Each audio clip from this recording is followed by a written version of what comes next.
साधना से सिद्धि वाली इस सीरीज में हम आज जो आगे बढ़ते हैं उसमें साधना के बारे में हमने कल बताया था कि साधना में किस प्रकार से हमें सफलता मिलने में कुछ समय लगता है या नहीं मिलती सफलता। तो साधना के कई प्रकार के जो विघ्न हैं उनके बारे में हम आज चर्चा करते हैं। आज का विषय है साधना के विघ्न। संसार में अनेक प्रकार की लौकिक पारलौकिक साधनाएं हैं। किसी भी कार्य में सफलता प्राप्त करने तक की जो मंजिल है वह साधना कहलाती है। इस साधना में यदि कुछ विघ्न उपस्थित होते हैं तो उद्देश्य भ्रष्ट हो जाता है और सफलता नहीं मिलती। आप यदि किसी महत्वपूर्ण कार्य में लगे हुए हैं और उसमें सफलता प्राप्त करने की हार्दिक कामना करते हैं तो आपको उन विघ्न बाधाओं से बचाव करना होगा जो मार्ग को कंटिका किरण बना देती हैं। विद्या अध्ययन, अन्वेषण, कोई महान कार्य पूरा करना, देवी साधना, ईश्वर प्राप्ति आदि किसी लक्ष्य को आपने स्थिर किया है तो साधना के विघ्नों से भी परिचित होना जरूरी है। नीचे उन विघ्नों का कुछ विवरण दिया जाता है। पहला है स्वास्थ्य का अभाव। खराब स्वास्थ्य होने पर कोई कार्य अच्छी तरह नहीं हो सकता। रोग पीड़ित और निर्बल शरीर मनुष्य जीवन धारण किए रहने का कार्य भी कठिनाई से कर पाता है, भला वह अन्य साधनाएं किस प्रकार करेगा। साधना के लिए स्वस्थ रहने की आवश्यकता है। सोने, काम करने, खाने पीने आदि का ऐसा नियम रखना चाहिए जिससे स्वास्थ्य बिगड़ने न पावे। प्रकृति सेवन, नियमित व्यायाम तथा आसनों से स्वास्थ्य को बड़ा लाभ पहुंचता है। दूसरा है खान पान में असंयम। आहार की अशुद्धि तथा असंयम से शारीरिक और मानसिक रोग उत्पन्न होते हैं। अन्न के अनुसार ही मन बनता है।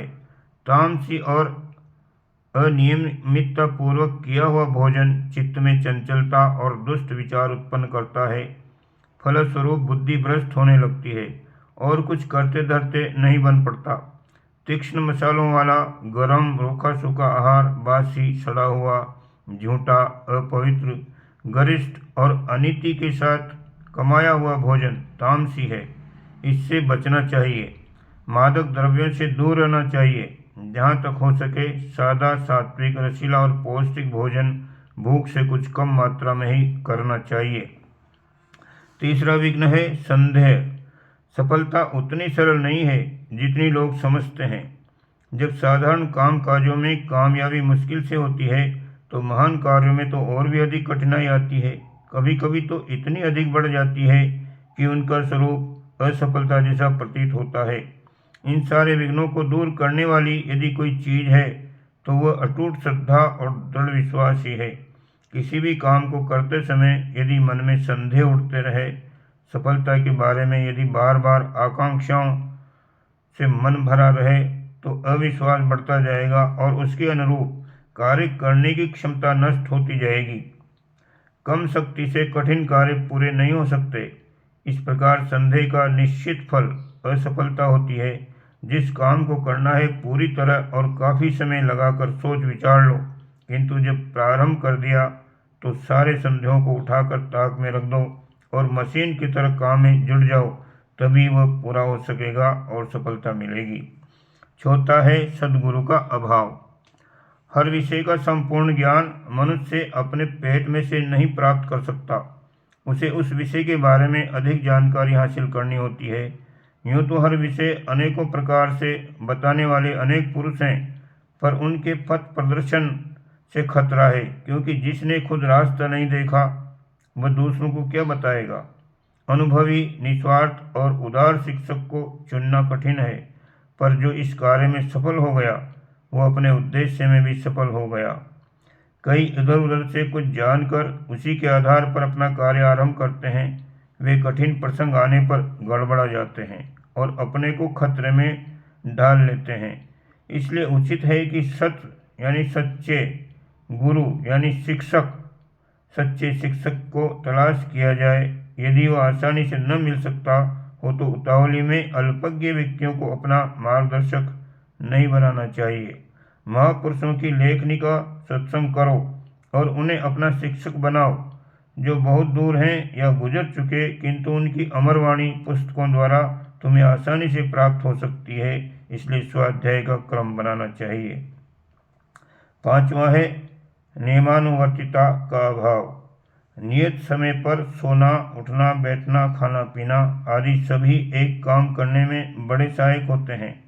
जो काम आपको करना है उसे नियम पूर्वक करो। प्रतिदिन थोड़ा सा समय भी यदि नियम पूर्वक लगाया जाए तो कुछ ही दिनों में बहुत काम हो जाता है। किंतु यदि एक दिन बहुत किया और दूसरे दिन बिल्कुल नहीं किया तो कुछ विशेष लाभ नहीं होगा। एक दिन का अभ्यास दूसरे दिन भूल जाओगे। इसलिए दैनिक जीवन निर्वाह के कार्य तथा अपने विशेष प्रोग्राम के लिए समय नियत कर लो और अनिवार्य कारण के बिना उसे किसी प्रकार मत छोड़ो। 6 है प्रसिद्धि। यश बड़ी सुंदर वस्तु है, उसे हर कोई चाहता है, किंतु कुछ लोग यश को मुख्य और काम को गौण बना लेते हैं। फलस्वरूप उनके सारे काम यश के लिए होते हैं। वे वही काम करेंगे जिसमें तारीफ सुनने को मिले। ये इच्छा बढ़ते बढ़ते इतनी बढ़ जाती है कि वह दंभ करने पर उतर आता है। इससे वास्तविक लाभ कुछ नहीं होता। दंभ खुल जाने पर उल्टी अपकीर्ति होती है। इसलिए प्रसिद्धि की ओर से अपना मन बिल्कुल हटाकर ठोस कार्य करने पर जुट जाना चाहिए। यह तो महान कार्यों की छाया है जो सदा साथ रहता है। छाया के पीछे दौड़ने से वह दूर हटती जाएगी, किंतु उसकी ओर से मुंह मोड़ लोगे तो पीछे पीछे चली आएगी। प्रसिद्धि की ओर से मुंह मोड़कर एकांत वनों में रहते हुए जिन ऋषियों ने लोक कल्याण के अनेक कार्य किए थे, उनकी कीर्ति लाखों वर्षों से अब तक भी अमर है। किंतु झूठे विज्ञापन बाजों की ओर तो लोग आंख उठाकर भी नहीं देखते। सच्चे हृदय से ठोस काम करिए, प्रसिद्धि की इच्छा मत कीजिए, वह तो अपने आप ही मिलने वाली है। 7वां है कुतर्क।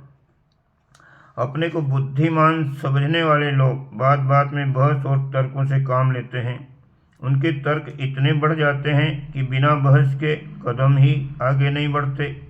तर्क यद्यपि अच्छी चीज़ है, उससे भले बुरे की पहचान करने में बहुत मदद मिलती है, फिर भी उसकी जड़ में श्रद्धा का होना आवश्यक है।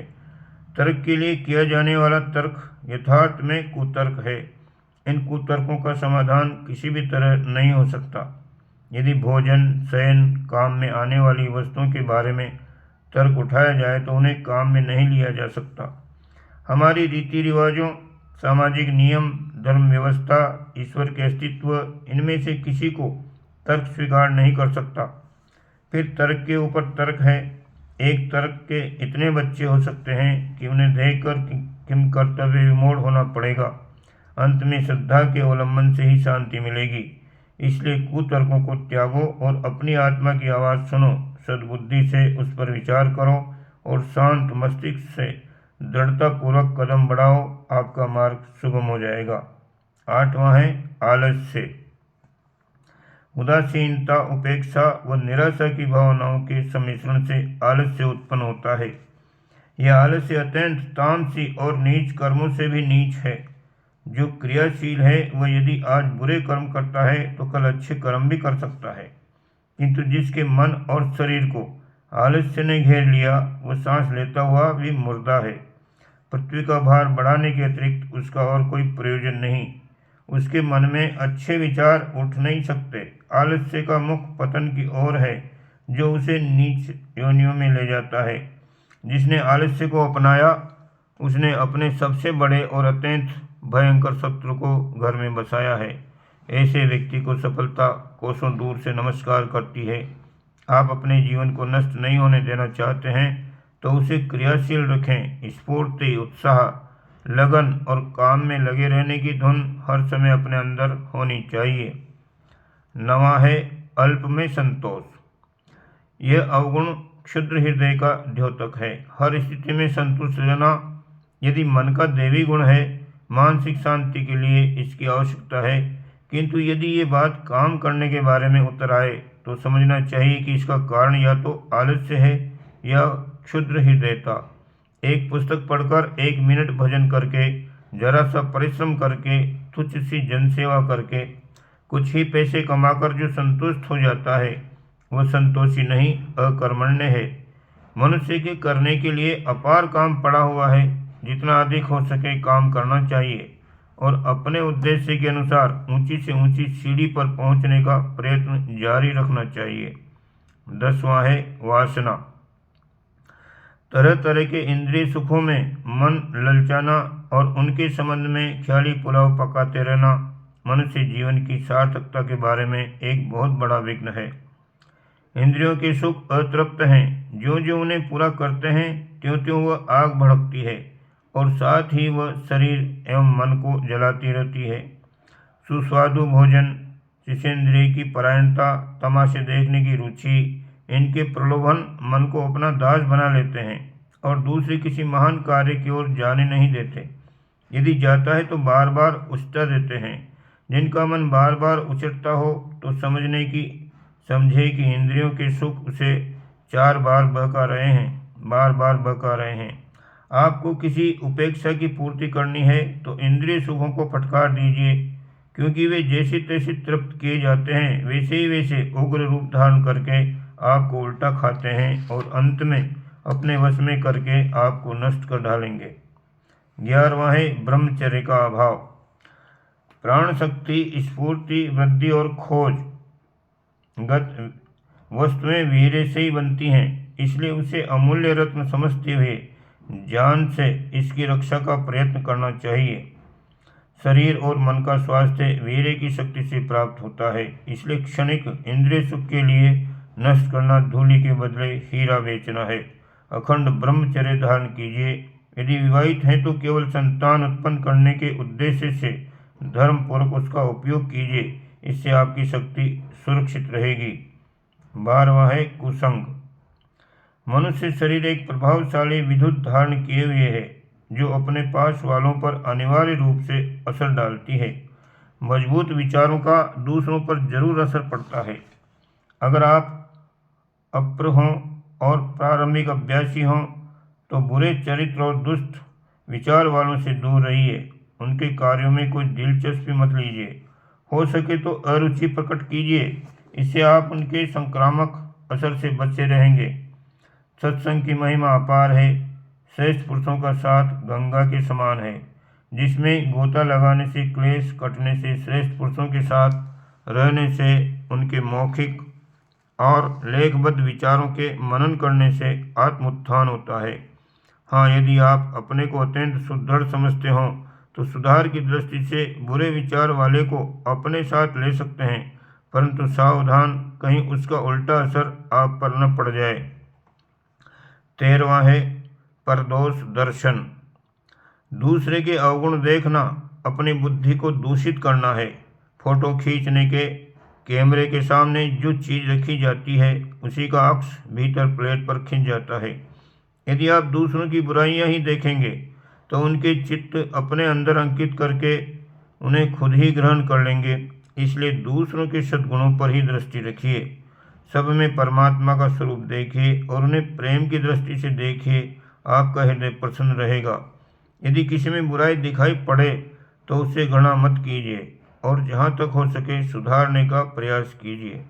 परदोष दर्शन के कारण जो घृणा और द्वेष मन में उत्पन्न होते हैं वो भीतर ही भीतर अशांति उत्पन्न करके मन को निश्चित पथ से डिगा देते हैं। साधना को सुरक्षित रखने के लिए जरूरी है कि किसी की गंदगी टटोलकर अपनी नाक को दुर्गंधित न किया जाए। अंतिम और 14वां है संकीर्णता। अपने मजहब, विचार या विश्वासों पर दृढ़ रहना चाहिए, परंतु दूसरों के विश्वासों को घृणा की दृष्टि से देखना या झूठा समझना अनुचित है। हम सब सत्य के आसपास चक्कर काट रहे हैं, किंतु कोई पूर्ण सत्य तक नहीं पहुंच सका है। इसलिए हमें एक दूसरे के प्रति उदार होना चाहिए, दूसरों के दृष्टिकोण को ध्यानपूर्वक देखना चाहिए और सत्य को स्वीकार करने को उद्यत रहना चाहिए। कट्टरता एक ऐसा दुर्गुण है जिसके कारण आदमी न तो अपनी बुराइयों को छोड़ सकता है और न अच्छाइयों को ग्रहण कर सकता है। इस प्रकार से साधकों के जो विघ्न हैं, आज ठीक प्रकार से इसका हमने विश्लेषण किया है और इनको यदि हम अपने जीवन में ध्यान रखेंगे और इनको मानेंगे, व्यवहार में लाएंगे तो हमारी साधना निश्चित रूप से फलीभूत होगी। आज की इस वीडियो को यहीं समाप्त करते हैं। निरंतर जारी रखने के लिए आपकी तरफ से भी कुछ कमेंट ज़रूरी हैं। लाइक करें, सब्सक्राइब करें और बेल आइकन दबाएं ताकि हमें आपका उत्साह मिलता रहे। ओम शांति।